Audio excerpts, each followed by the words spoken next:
Alright, twongeye kugusuhuza tunagushimira wowe udahwema kudukurikiye gatanu kandi k'uyu muyoboro wacu wa YouTube. Ni umuyoboro tugenda tubagezaho inkuru ndetse n'amakuru bigiye bitandukanye, amakuru aba agisohoka mu binyamakuru mu buryo bwanditse. Niyo mpamvu natwe dukora uko dushoboye kose kugira ngo tubibagezeho mu buryo bwa video, by'umwihariko mwebwe mudukurikira gatanu kandi k'uyu muyoboro wacu, ndetse muri rusange namwe mwese mukunda gukoresha uyu muyoboro wa YouTube. Ni amakuru aba yizewe, amakuru aba atari ivumbi, amakuru aba anyuzwa ku binyamakuru nka Mama rwa Gasabo, Kigali Today, Igihe.com. Ibyo byose ntabizi ni ibinyamakuru bikorera hano mu Rwanda bitangaza inkuru zizewe gatanu kandi. Niyo mpamvu natwe rero dukora uko dushoboye kose kugira ngo tubageze inkuru zitari ivumbi, inkuru zizewe. Nawe rero urimo ushaka umuyoboro wacu, icyo gusa nta kindi ni ugukanda subscribe kugira ngo ujye uhora uri update, ujye uhora uri imbere ku makuru agiye atandukanye, amakuru aba agisohoka hano mu gihugu cyacu cy'u Rwanda ndetse no hanze y'u Rwanda. Rero twihuse nk'uko mwabibonye kuri cover y'iyi video, ni inkuru aho tuje kubabwira inkuru imaze iminsi iri gukwirakwira ku mbuga nkoranyambaga, aho tugiye kugaruka kuri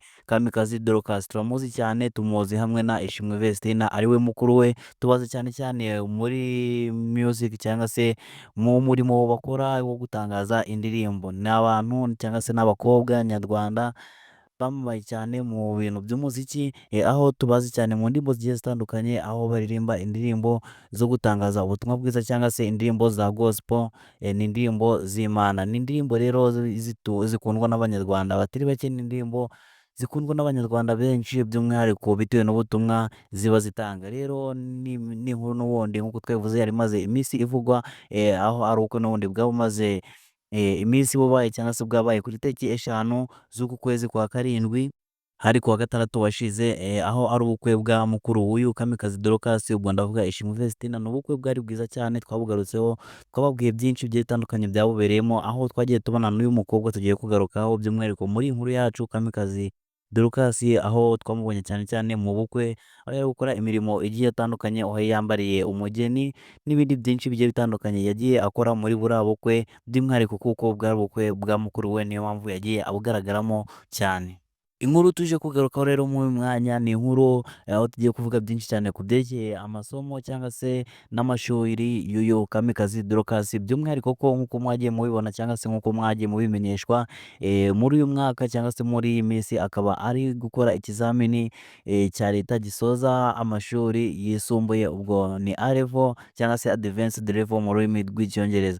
Ndetse uyu Kamikazi Dorcas twagiye tubibona cyane cyane abamukurikira ku rubuga rwe rwa Instagram, aho yagiye apostinga avuga ko cyangwa se yifuza ko Imana yamuba hafi mu bizamini kugira ngo azabashe guperforminga neza cyangwa se azabashe kubona amanota meza. Ariko ni inkuru abantu benshi bagiye bagarukaho bavuga ko uyu Kamikazi Dorcas bitewe na stress yari amazemo iminsi z'ubukwe bwa mukuru we bishobora kuzafectinga intsinzi ye mu bizamini bya leta. Ariko icyo twababwira ni uko icyo yabashe kuba yatangaza ku rubuga rwe rwa Instagram, yakomeje gutangaza ko kugeza saa izi ngizi ko bagikomeje ibizamini bya leta, kandi ko akurikije uko yabibonye hariho icyizere cyo gutsinda cyangwa se icyizere cy'intsinzi ko gihari, cyane cyane bitewe n'uko ibizami ari kubikora neza kandi nta kibazo na gitoya afite, kandi ko akaba yizeye ko Imana iri bukomeze kumuba hafi cyane cyane mu bizami bisigaje, mu bizami biri imbere, kandi akaba yizeye ko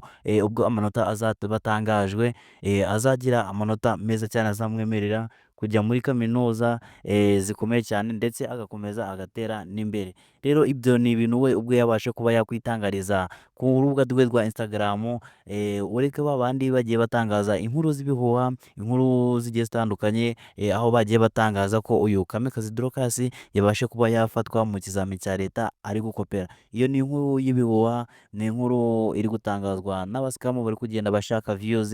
We ubwe ibintu twagiye twimenyera bimutangazamakuru, nuko uyu Kamikazi Dorcas we akomeje gukora ikizami cye neza, kandi akaba ameze neza nta kibazo na gitoya afite. Iyo niyo nkuru cyangwa se n'ibyo we ubwe yabashe kwitangariza. Rero icyo twamubwira nk'abanyarwanda muri rusange cyangwa se n'abakunzi be by'umwihariko bamushyigikira cyane cyane bamumenye mu ndirimbo cyangwa se mu mwuga we akora, nta kindi ni ukumubwira ngo bonne chance kandi Imana ikomeze imube hafi.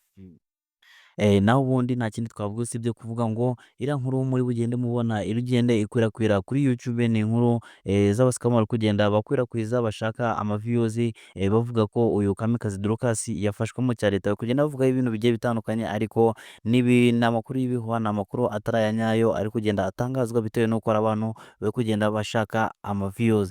Alright rero iyi niyo nkuru twaba tubazaniye, turagushimiye wowe wadukurikiye, aho twabanye gatanu ku kandi icyo nta kindi twagusaba usibye kubwira ngo ukande subscribe kugira ngo uhore uri update ku zindi nkuru zose turi bugende tangariza biri bugende bitandukanye. Kandi rero nta kindi twakubwira usibye kuvuga ngo ukomeze kugira umunsi mwiza, wowe udahwema kudukurikira gatanu kandi ciao ciao.